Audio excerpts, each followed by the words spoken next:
All right, good morning, class. So, we'll now be proceeding to the second method, also known as the method of sections. Again, it is one of the ways to solve the forces that are occurring in each member of a truss. So, previously, we used the method of joints, so we had to analyze one joint at a time and make sure that there are only at least two forces, unknown forces, that are from that joint. That limitation is not present for method of sections. So when you say method of sections, you'll create a section, and from those, you'll analyze the available forces. So for example, in this problem, it's the similar problem, but we're going to use a different method to solve. Forces BD and forces CE, alright? So BD, this one, we wanted to know this. We also want to know CE. So if you were to use method of joints, you have to pass through joint A, and then you get the joint B to solve this one, and then you get the joint C to solve this one. But in method of joints, we can do it right away by cutting it at that segment or that section. So we want to find, so this guys, so you could like have those dashed to represent imaginary.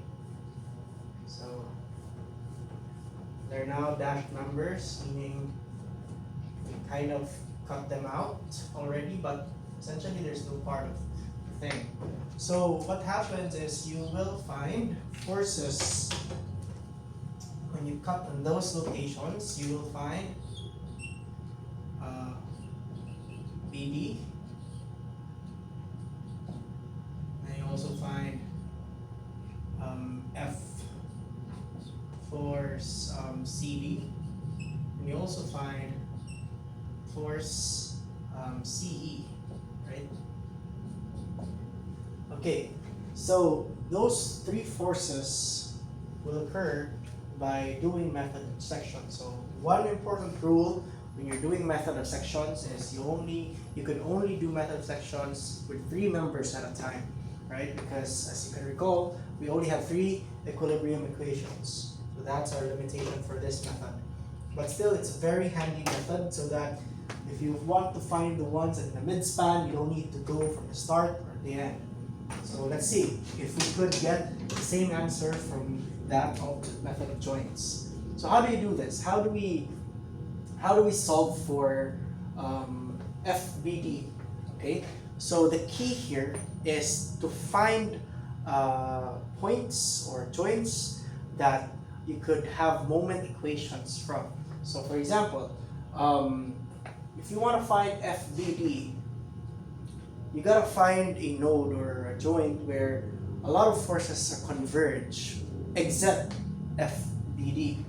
In this case, that is joint C. So maybe you could take moment from C, about 0. So again, that's clockwise moment is equal to counterclockwise moment.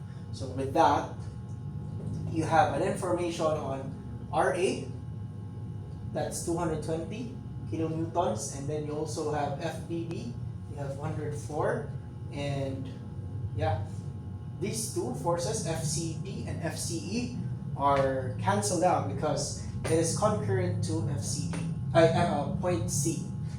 Okay, so if you write the moment equation, that becomes clockwise, that's RA. So RA is 220, okay, so times, so how far is that? Moment arm is 3. And for your, another force that's causing this rotation is the FBD plus FBD times the moment arm is 1.5. This is 220. So that essentially is RA. That's right, that's RA. FBD. And okay, so these ones are not included, and also this 200 kilonewtons from C, since it's still concurrent, it does not create rotation. 104 now creates counterclockwise. So 104 times, essentially that's halfway. So it's 1.5 meters. Now, you only have FBD. We could easily solve that. It is now equal to 104, 1.5 minus 220 times 3 all over 1.5.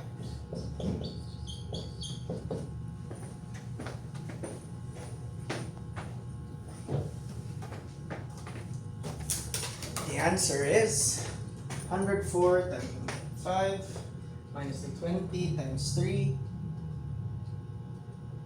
divided by 1.5. Alright, so we get negative 336 kilonewtons. Okay, so so from this, we can immediately say that our assumption here is in reverse. FBD is actually compression. Okay? So had we assumed this to be compression from the start, your result here will be positive. Next, we're looking for FCE. Now, for FCE, you will have to look for a joint where many unknown variables occur. So in this case, we could actually, even though it's outside or our cutting section, you could still use this location, because at this point, forces FCD and FBD are concurrent. So they don't create rotation for the whole system, and you will be able to isolate a FCE. So it's very convenient. And also you have to include the rest of the given loads. So we can take moment D equal to 0, still clockwise is equal to counterclockwise. Now, let's start with clockwise. That's RA, 220 again, times. Make note, your moment arm is this distance, that's 3 meters, plus this distance. So that's a total of 4.5 meters. Okay? Plus, what other forces are causing it to rotate clockwise? I don't think there's anything else, because from here, counter, counter, and counter. So we have to move on to our counterclockwise moments. So counterclockwise moments, 104 times the moment arm, 3 meters. 3 meters, moment arm, plus this one, 200 kilonewtons at point C. That is halfway. So that's 1.5. 200 kilonewtons times 1.5. Alright? And then lastly is our FCE. Force CE is creating counterclockwise rotation with a moment arm 1.5. We have to add it here. FCE times 1.5 meters. Now solving for FCE. So we just have to move all other components, other terms on the left side. 104 times 3 minus 200 times 1.5 all over 1.5. Now you will get an answer that is, I think, a negative value.